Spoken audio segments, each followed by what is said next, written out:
అందరికీ నమస్తే. సోనియా గాంధీ, రాహుల్ గాంధీ వీళ్ళిద్దరి పైన ఈడీ కేసు బుక్ అయిన సంగతి తెలుసు. ఆల్రెడీ నేషనల్ హెరాల్డ్ కేసు ఇది. అందులో 700 కోట్ల ఆస్తులు అటాచ్మెంట్ అయిపోయింది. ఏకంగా ఛార్జ్షీట్ వేస్తే A1 సోనియా గాంధీ, A2 రాహుల్ గాంధీ. నాకు తెలిసి దేశవ్యాప్తంగా ఒరిజినల్ కాంగ్రెస్ బ్లడ్ ఉన్న వాళ్ళందరూ కూడా బగబగ మండుతున్నారు. సరే, ఆ కేసు అబద్ధమా నిజమా అంటే కాంగ్రెస్కు కూడా చాలా స్టాండ్లు ఉన్నాయి. ఒక్కొక్కసారి ఒక్కొక్క స్టాండు, ఒక్కొక్కసారి ఒక్కొక్క విషయంలో ఒక రకంగా మాట్లాడతారు. ఇదే ఈడీ, ఇదే సిబిఐ వేరే వాళ్ళ మీద కేసులు పెడితేనేమో వాళ్ళు దొంగలు అంటారు. అదే వీళ్ళ మీదకి వస్తేనేమో అవి దొంగ అంటారు. ఇట్లా డబల్ స్టాండర్డ్స్ ఉన్నాయి కాంగ్రెస్లో. ఫస్ట్ నుంచి కూడా ఆ స్టాండర్డ్స్ మెయింటైన్ చేస్తున్నారు వాళ్ళు. సింగిల్ స్టాండర్డ్ కాదు. ఎవరైనా మనిషి మాట మీద ఉంటారు. ఒక పార్టీ అంటే మాట మీద ఉంటుంది. ఇది అట్లా కాదు. రెండు నాలుకలు. ఒక నాలుక ఇట్లా మాట్లాడితే ఒక నాలుక అట్లా మాట్లాడితే అవన్నీ జరుగుతున్నాయి. ఈరోజు ఏం జరిగిందో మీకు తెలుసు. ఆల్రెడీ ఈడీ ఆఫీస్ ముందు కాంగ్రెస్ వాళ్ళు ధర్నా చేసిండ్రు. ఇగో ఈ ధర్నాలో శ్రీధర్ బాబు గారు, రకరకాల పొన్నం ప్రభాకరు వాళ్ళందరూ కూడా పార్టిసిపేట్ చేసిండ్రు. బట్టి విక్రమార్క ఉన్నాడు, దామోదర నరసింహ వీళ్ళంతా ఉన్నారు. పాపం నిన్న హనుమంతరావు గారు ధర్నా చేసిండ్రు. ఒక్కడే ఉన్నాడు, ఎవ్వరు లేరు. హనుమంతరావు ఆయన చుట్టూ ఉన్న కార్లు వచ్చిన వాళ్ళు ఇద్దరు కూర్చోబెట్టుకుని కూర్చున్నాడు. ఎవ్వరు లేరు, మనుషులే లేరు. నో కార్యకర్తాస్. ఒక పోలీస్ వెహికల్ ఈడీ ఆఫీస్ ముందు ధర్నా. ఇది ఈడీ ఆఫీస్. మంచి షేమైన్ వేసుకొని మొత్తం కింద జంకాన్ వేసుకొని కూర్చున్నాడు. కానీ ఎవరు లేరు. ఈరోజు వచ్చారనమాట వాళ్ళు. అంటే మరి దేశమంతా నిన్న వేసారు కాబట్టి ఆయన కూడా నిన్న పోయినట్టున్నారు. మన తెలంగాణ కాంగ్రెస్ డిఫరెంట్ కదా, కొద్దిగా రేపు చేద్దామని ఆగినట్టున్నారు. సరే, ఏదో టైంలో చేసిర్రు. వాళ్ళ కడుపులో ఉన్న మంట, లేకపోతే మా నాయకురాలను A1 చేస్తారా, మా నాయకుని A2 చేస్తారా, లేకపోతే మా మీద కక్ష కట్టిర్రు అని ఉండొచ్చు వాళ్ళకు. కానీ ఒక మనిషి మాత్రం ఎక్కడ కనబడకపోవడం కాదు. కనీసం ఒక మనిషికి ఒక అభిప్రాయం ఉంటే, అంటే ఒక పలానా విషయంలో మనం స్పందించాలంటే ఎట్లయినా స్పందించవచ్చు. ముఖ్యంగా రాజకీయ నాయకులకు ఇంకా చాలా వేదికలు ఉంటాయి. ఇప్పుడు వాళ్ళకు ఆఫీసులు ఉంటాయి, ఆఫీసులో స్టాఫ్ ఉంటారు, తర్వాత వాళ్ళకు ట్విట్టర్లు ఉంటాయి, తర్వాత ఒక ఫోన్ చెప్తే ఒక ప్రెస్ నోట్ ఇవ్వచ్చు, ఏమని చేయొచ్చు.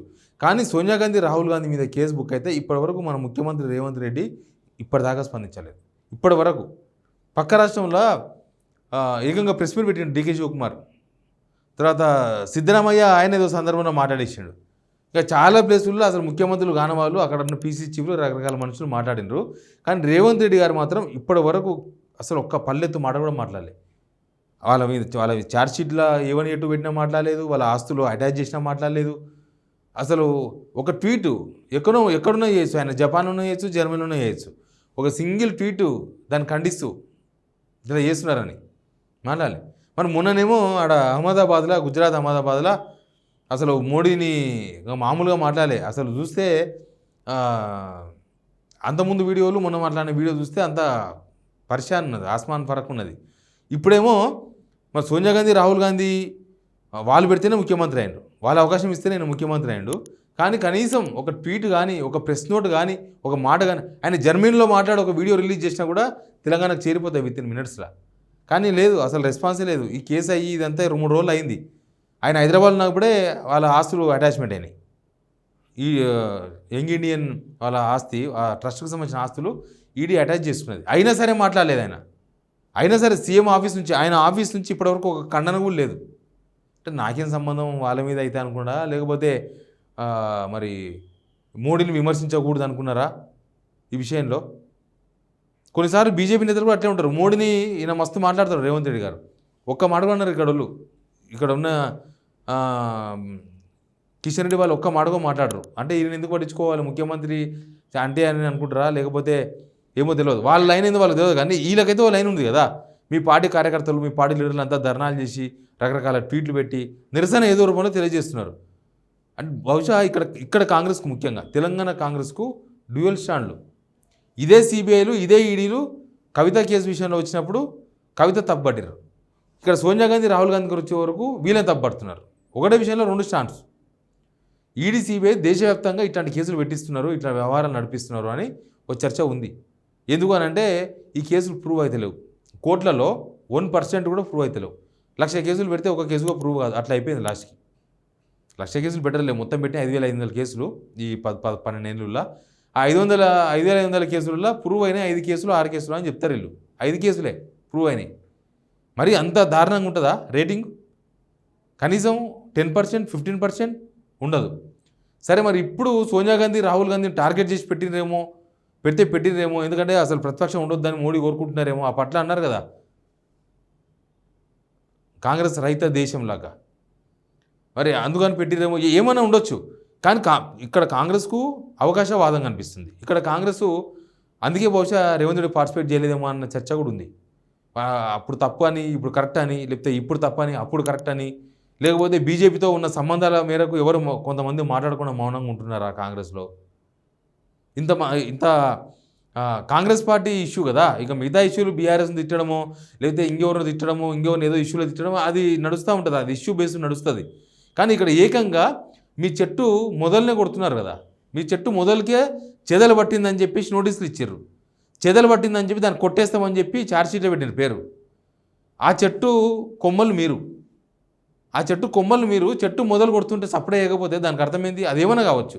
నిజంగానే సోనియా గాంధీ రాహుల్ గాంధీ వాళ్ళు అనాథరైజ్డ్గా ఆ షేర్స్ మొత్తం ట్రాన్స్ఫర్ చేసుకొని ఉండొచ్చు నేషనల్ హెరాల్డ్ దగ్గర నుంచి, ఇంకేమైనా జరుగుండొచ్చు, అదంతా కావచ్చు. కానీ మినిమం నిరసన అయితే ఉండాలి కదా.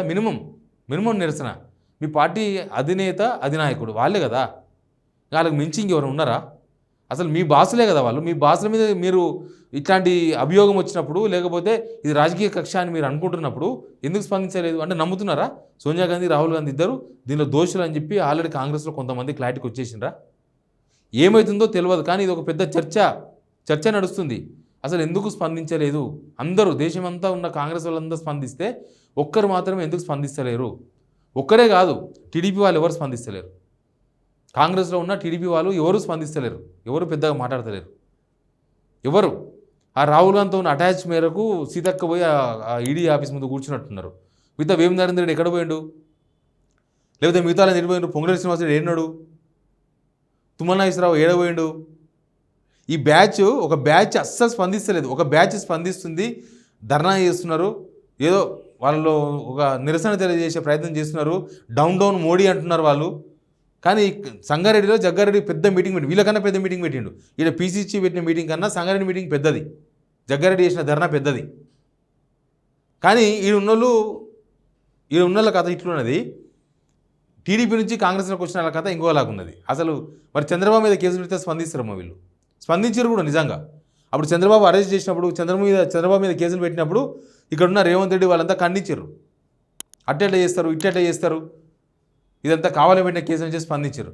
రాహుల్ గాంధీ మీద కేసు పెడితే, రాహుల్ గాంధీ A2 చేస్తే, సోనియా గాంధీ A1 అయితే, ఆస్తులంతా అటాచ్ చేసి పడేస్తే రేపు 20వ తారీఖు నాడు ఈ ఛార్జ్షీట్ మీద నడుస్తుంది. కానీ పార్టీలో ఒక ముఖ్యమంత్రి, మొన్నటిదాకా పీసీ చీఫ్గా ఉన్న వ్యక్తి, లేకపోతే మిగతా వ్యక్తులు ఎందుకు స్పందిస్తలేరు అంటే వాళ్ళు మనసు మీద తీసుకోలే, మాకు అవసరం లేదు, అదేదో వాళ్ళు చూసుకుంటారు, మాకు మోడీతోనే సంబంధం ఉందనుకున్నారా వీళ్ళు? లేకపోతే బీజేపీని ఏమనొద్దని ఏమన్నా స్టాండ్ తీసుకున్నారా?